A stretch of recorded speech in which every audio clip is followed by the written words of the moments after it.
Hey guys, it's Kip with DT4EMS and a quick episode of Chronicles of a Culture Changer where I've invited a new friend, actual new family member. His name is John Tinger. He goes by Stinger. I affectionately gave him that during a train the trainer program.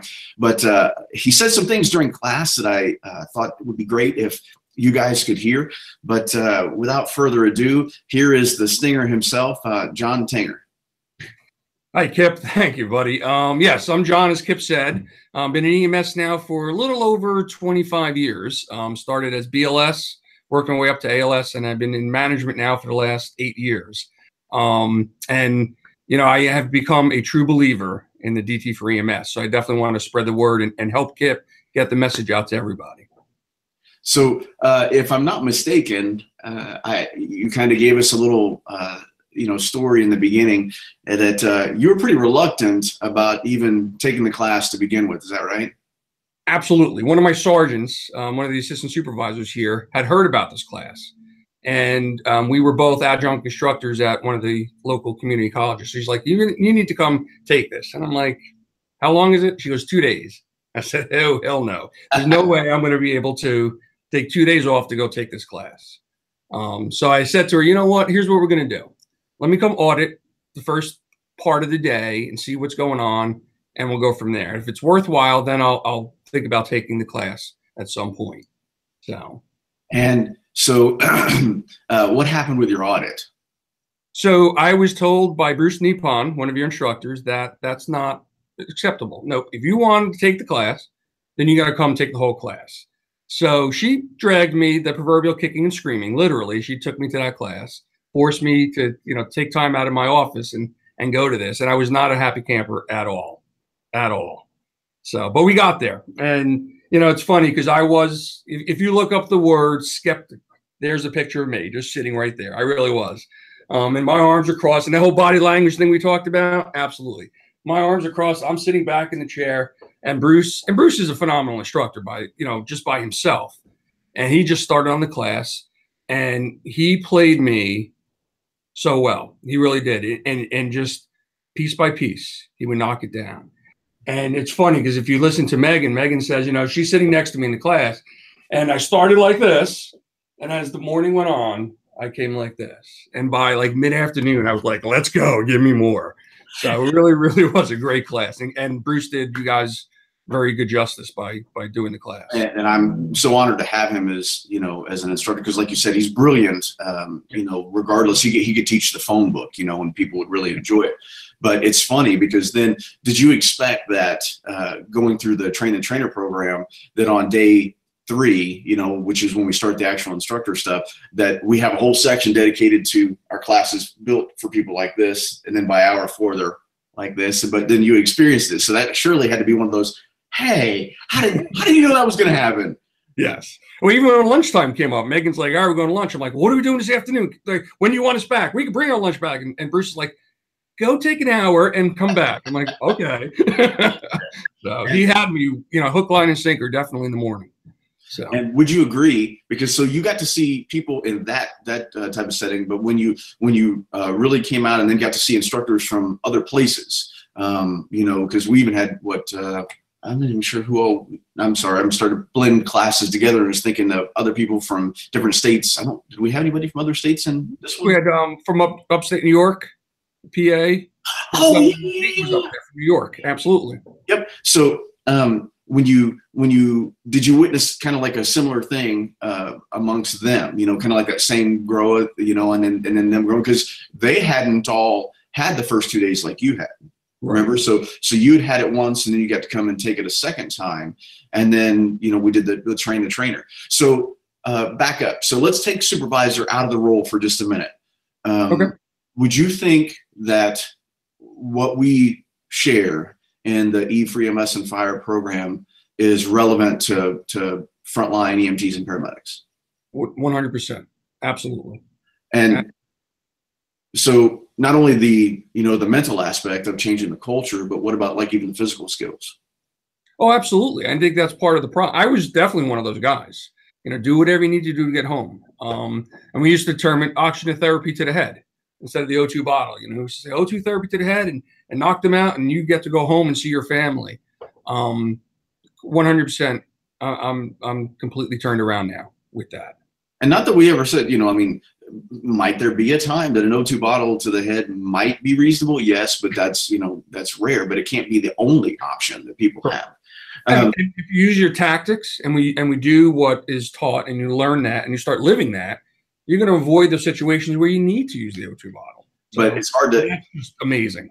You can't get people to understand that until they really see the big picture. It's kind of like, when we share a 5-minute thing here on YouTube or on Facebook or whatever. And, people just don't get it, because there's such a confusion to what self-defense is or is not, and so once people really see the whole picture, they start going, oh my gosh, well that makes sense.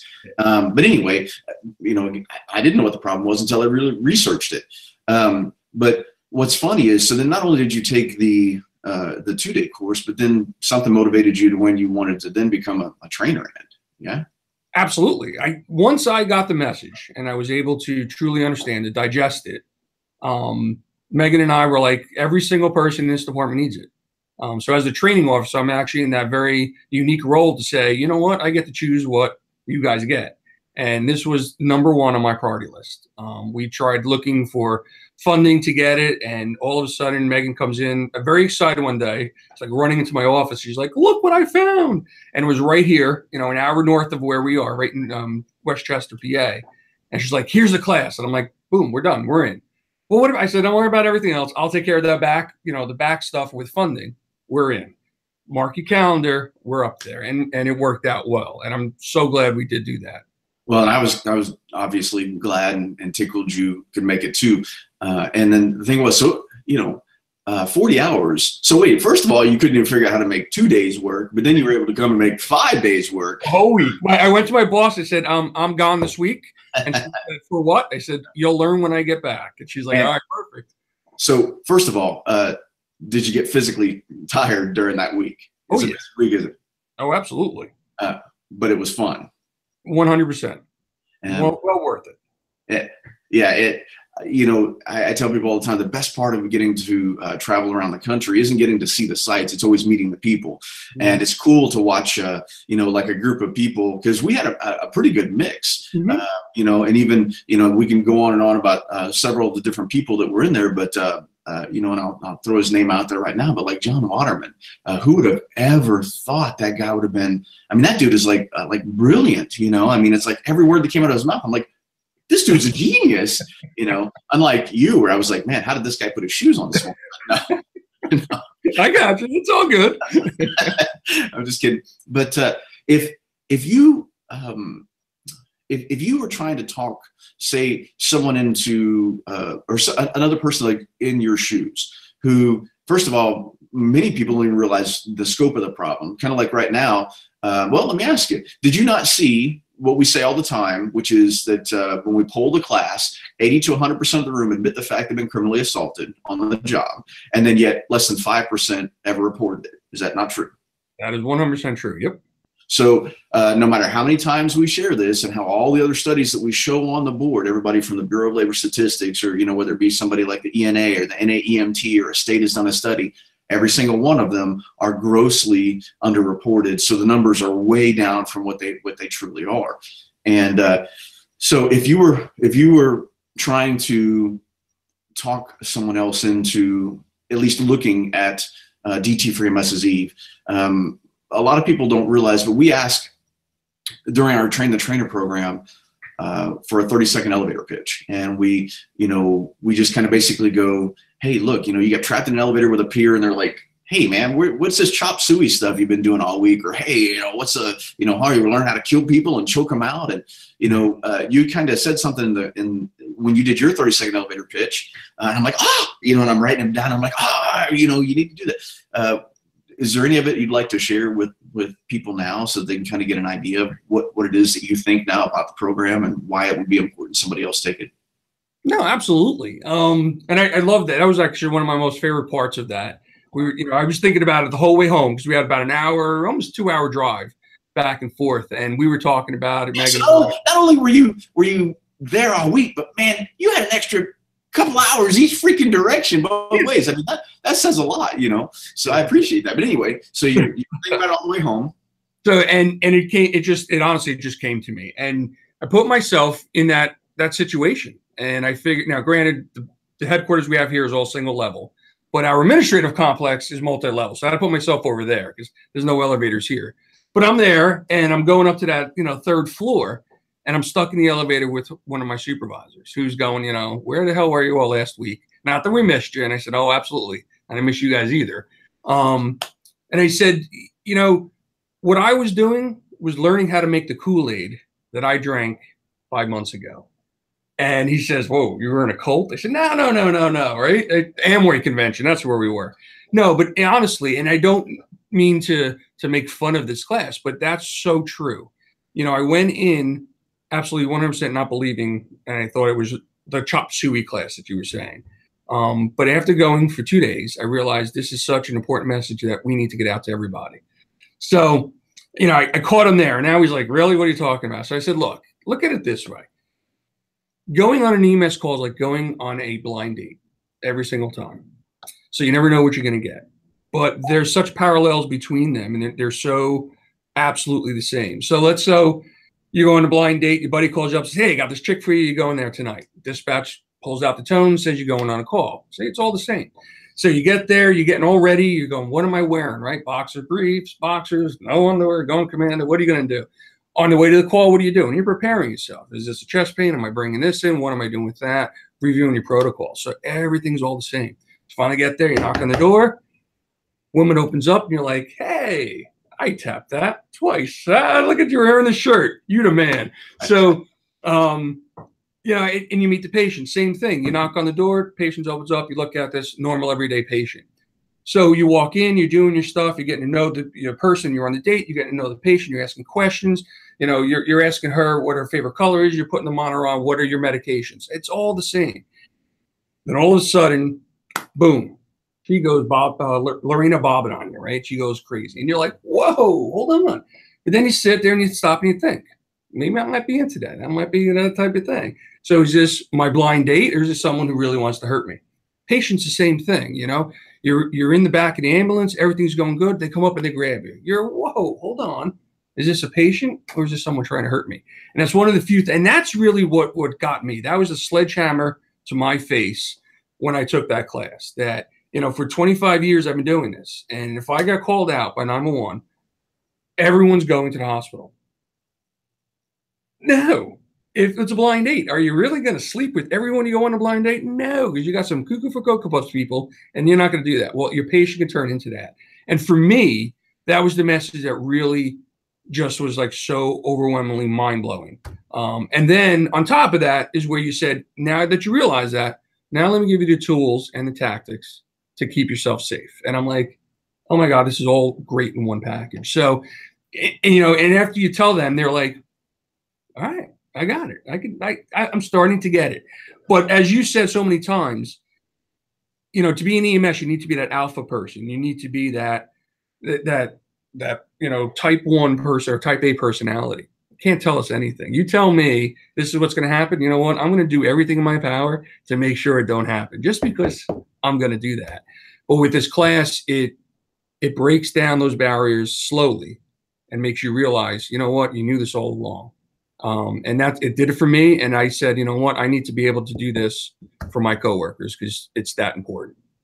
Well, and I really appreciate that, because it's, what's so funny is that, trying to get people to see that difference of, when is a patient not a patient, there's no such thing as a combative patient, that sort of thing, has really had people, again, that try to read one post or watch 1, 2, or 3 minute video, cuss me up and down one side or the other, call me every name in the book. And I kind of go, you know what, I'm used to it, because again, we're in a society where a tech performing a triage on a psych patient can be stabbed 105 times, and she's 19 weeks pregnant. You know what? And the hospital can wipe their hands with it. The news doesn't even really care about it. So it's kind of like, I get it. But every time I have someone like you come on board, that like you said, is drank the Kool-Aid. Now I'm turning around and now thank God I got other people to make it. I just kind of drive the bus and let you pass it out. It's like, but that's kind of like what we're getting. And if we could just get people to if we can get a hold of them for just a minute, people realize, oh my gosh, you know, there's so much more to it. And what you're helping with, like with what we're doing right now, is people will go, well, wait a minute. So he's, you know, 25 years in EMS and he didn't like it at first. Well, maybe I'll at least look into it. And then if they at least start to research the subject a little bit more, then they start going, holy cow. Because again, violence is an epidemic. We're finally getting people to start talking about it. But even then, we're still, you know, grossly underreported. Because again, I've been doing this for over 20 years now, and, you know, we're just getting to you. You know what I mean? And so, right. But now, passing the torch, it's kind of like, you know, what I think is awesome is because now you feel a responsibility. Now you feel it personal. You know, you're kind of like, wait a minute here, because not only are they, you know, coworkers or employees, but there's definitely a relationship that's unique in whether it be, you know, pre-hospital EMS or firefighters or, you know, ED nursing. I mean, there's this camaraderie, and, you know, so you feel a personal connection about that. And you think back all the times that you've been in some bad situations, and then you go, wait a minute, you know, I'm, you know, somewhat skilled, you know, fairly strong individual, but what happens if it's a 5'2", 115-pound female in the back of an ambulance being, you know, attacked? Why should we compel her to be victim of violence or handle business like we you know what I mean? And it's like, but then you put the brakes on even again and go, wait a minute, but that's not what I signed up for. I signed up for helping people. I wanted to make a difference. I wanted to, you know, heal the sick and, you know, stop the pain and that type of stuff. And I didn't want to fight a drunk guy or fight some dude high on drugs. That's not my gig. It's not what I signed up for. So anyway, there, you know, granted there's a difference, but people, they won't get it in just watching this short little video. You know, they have to experience it, because we've like, well, let me ask, you would agree then that we've put it into a package that changes their mindset? Yes. And the whole point of not being able to tell them anything is understanding that if I try to tell them, they throw the wall up, just like you said, and go, no, whatever. So I have to find a way to reveal it to them. And, you know, now that's your responsibility, you know, and it's like, it tells me that Bruce really did well if, you know, you and Megan turned around and were like, wait a minute. And then there was more to it, because if you go from this and then you move forward and you want to come and take the train the trainer, that tells me that he did it right. And so were you disappointed that you had to take the first 2 days over again, or were you, and even if you were you glad that you did? So it's funny about that, because down here in Dover, we have the NASCAR races. So this started the Monday right after that race weekend. Sunday was all the thunderstorms, and they were predicting for this nasty weather, which would have delayed the race till Monday.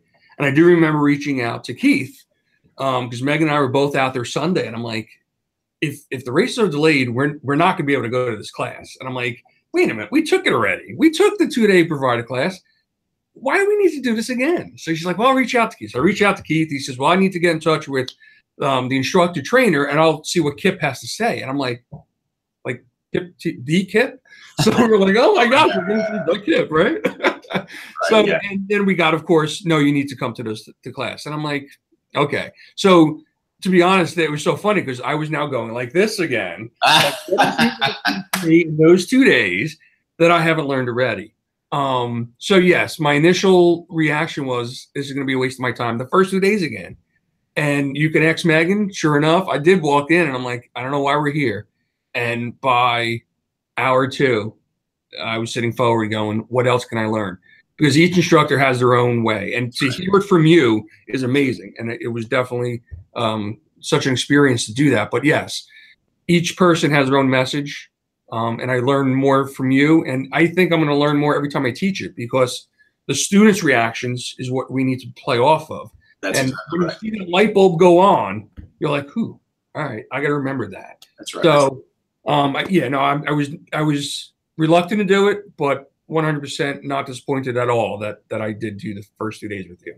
Yeah, and you know, and to be honest with you, they had such a great location. The classroom setup was so cool. I mean, the Good Fellowship, you know, ambulance there in Westchester was. I wasn't expecting it to be set up that cool. And it was like, for, you know, what we do, it was really a perfect setting. And then we had such a great mix of people, you know, really, and tons of experience levels, and, you know, just a great variety. But it was really a good time, and I was so tickled that you guys were there. And like I said, I loved your elevator pitch. I loved the whole date thing. To me, that was I was like, oh, that's brilliant, because it's true. But again, there's something that you brought to it now. You know what I mean? Because now you're able to somewhere in the program, you'll drop that line. You know, because you'll see them in the beginning be like, what do you mean there's no such thing as a combative patient? And they begin to wrestle. But remember, they're never wrestling with fact. They're always wrestling with culture. Because the moment, and like you said, even as a supervisor, and 25 years in, then your brain finally starts going, holy crap, because it has nothing to do with, you know, fact versus fiction, right versus wrong. It always goes back to culture. The only time people ever resist anything in the message, you can always take it back to culture. And they're like, and then once they see that and we break down that barrier, and they're going, holy crap. And then they become like sharks in the, you know, bloody water. I mean, they just becomes this feeding frenzy. And again, it's just, I'm so blessed and honored to finally, you know, have this moving forward enough to where we're having, you know, more and more people with the credentials stepping forward going, you know what, maybe we need to at least look at this, and hey guys, and take a peek at that, because your admin knows you, they don't know me. You know, your peers in your area know you, they don't know me. And so if you say, you know what, this guys, I'm telling you, you know, hear me out, and then they'll at least listen. But if is there anything that you would want to say to someone in your position to maybe or anything you want to add, somebody who might be similar in your position, who has the opportunity to become a trainer, or, you know, look into it for their agency and why they should or shouldn't, or, you know, questions, concerns, anything like that? You know, it's funny. I'm glad it just came to me. When we came back, we had to talk to the chief about the whole program. And he's definitely old school. You know, he'll tell you the war stories of, you know, when someone shot at him on scene and the bullet ricocheted between his legs. And he was one of those type of guys. And you know, he's phenomenal.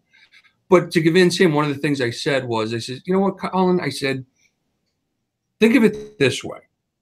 I'm going to give you two scenarios. Scenario one is we get called to an intoxicated subject. Now, intoxicated subject outside, laying on the ground, PD always goes.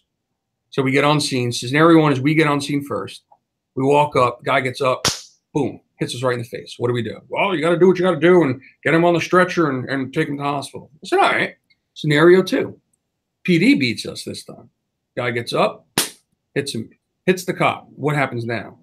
Well, now you got a real patient. I said, well, yeah, now you got a real patient because the rest of the cops are jumping on him and, you know, going to teach him a lesson. We actually have a trauma patient now. I said, but what happens after that? Well, he's going to get arrested. I said, arrested and charged with felony. Why are the cops' rights more important than our rights? And it was that pause. And at that moment, I got him. And I says, you know, patients stop becoming patients when they want to hurt you.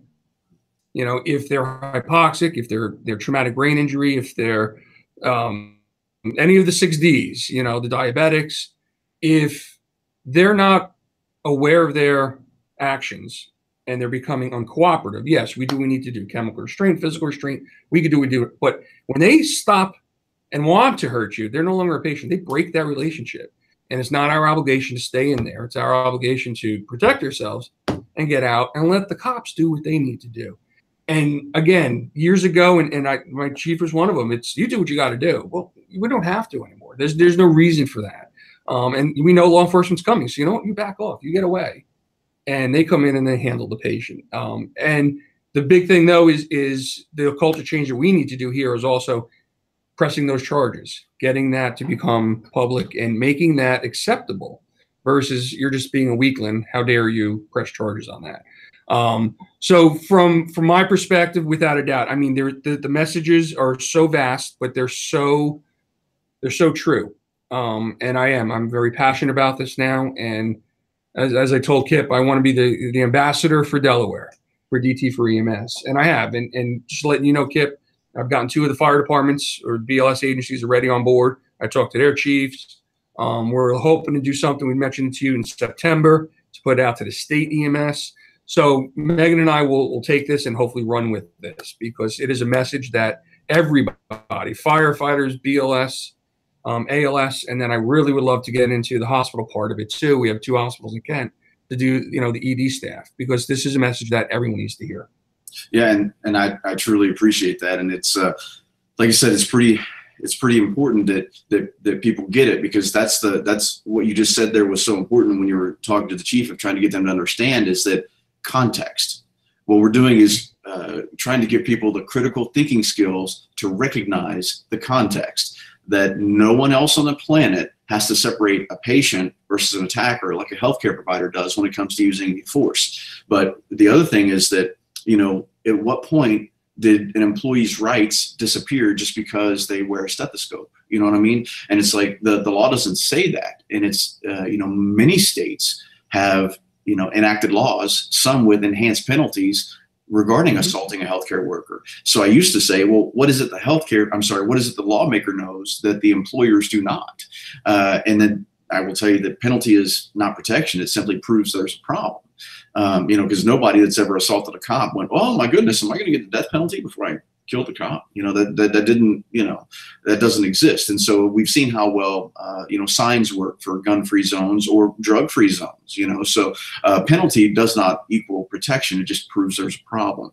But again, the reporting is huge. As a matter of fact, I was on another social media platform earlier, the Silent No More Foundation, and somebody had asked that as far as why the prosecutors and stuff weren't, you know, sticking it to the bad guys, and, you know, whether it be plea deals or this or that. And then I said, look, I've written up about this, you know, in blog posts saying, you know, if you want to see a difference, you have to press the charges, because right now, you know, reporters ask me all the time, hey, why is there such this, you know, meteoric rise in violence in healthcare? And I'm like, there's not a rise. What you have is a rise in reporting. And even just as we saw, 5%. So if the max is 5% of what's reporting, imagine what would happen if every single time a criminal assault occurred, charges got filed. The police officers would be going, oh my God, what's going on? The prosecutors would be going, oh my God, what's going on? The judges would be going, oh my God, what's going on? And then they would start handling it. You follow? But right now we're just a bigger part of the problem because we've been shamed into silence. And then we say, well, you're a punk if you're, you know, you're a wimp if you press those charges. You know, I'd have just beat his ass. I'd have just, really?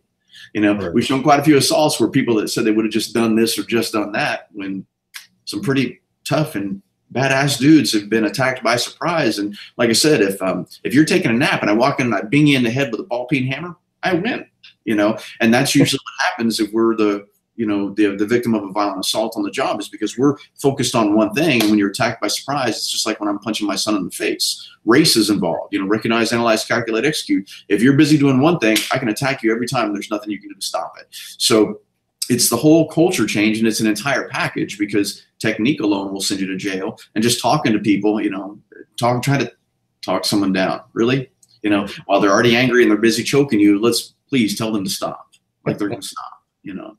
But anyway, well, brother, man, I thank you so much. I really do appreciate you coming on. And, you know, hopefully some folks will watch this and be like, hey, I know that guy. They'll talking about you, be like, well, if Stinger likes it, well, maybe we'll check it out. But, you know, anyway, I do really appreciate it, man. Thanks so much for coming on and sharing the story. I loved your elevator pitch. And I'm sure we'll be sharing some of the progress that you've had up in Delaware coming up around real soon. But anyway, we'll tell everybody bye, and thanks again. All right. Thanks, Kip. We'll see you guys later.